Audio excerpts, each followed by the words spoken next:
Ekainean, difteriak jota egoera larrian egon ondoren hil zen umearen kasuak txertoen eztabaida piztu du berriz ere. Kasuak eztabaida handia eragin du umearen gurasoek ez ziotelako aurrari gaitzaren kontrako txertoa jarri, hau eskuragarri egon arren. Txertoen kontrako elkartek hauen arriskuak jartzen dituzte mahai gainean, ez txertatzeko arrazoi gisa, aldekoek berriz, txertoen eraginkortasuna eta onurak aipatzen dituzte.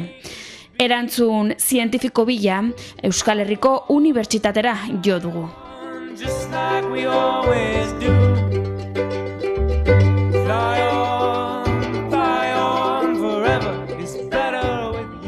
Txertoa da prestakin berezi bat, osatuta hainbat elementukin. Gure immunitate sistema pizteko, aktibatzeko eta erantzun immune eraginkor bat sortzeko elementu batzuen kontra. Sortzen du erantzun immune aproposa, sortzen du oroimena, oroimen immunologikoa, eta gero etorkizunean elementu horiek ailegatzen badira gure gorputzera, guk erantzuten dugu oso azkar eta eraginkorki. Normalean ez gara gaixotzen, edo gaixotzen bagara, gaixotasun ahulagoa izaten dugu eta larritasunak ekiditen ditu.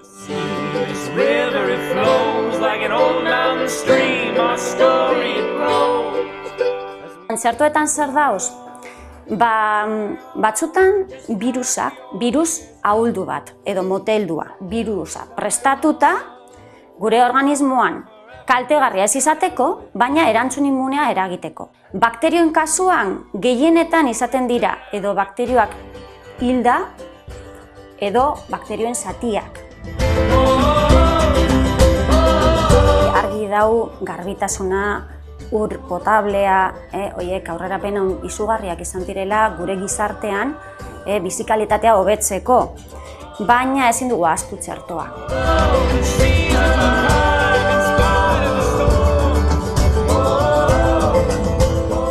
Egutegian sartuta dauden gaixotasunak gaur egun ez dugu ikusten, ez da? Entzuten dugu batzuetan. Desagertu dira zergatik? Gehienok txertatuta gaudelako. Mikroorganismo horiek transmititzeko aukera murrizten dugu.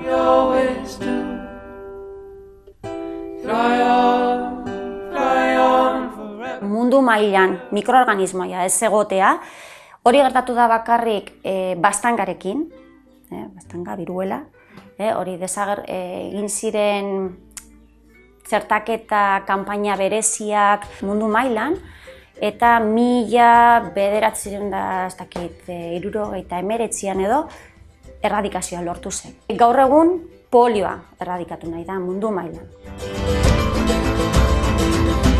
Txertoek hartalde funtzioa sortzen dutela entzun dugu.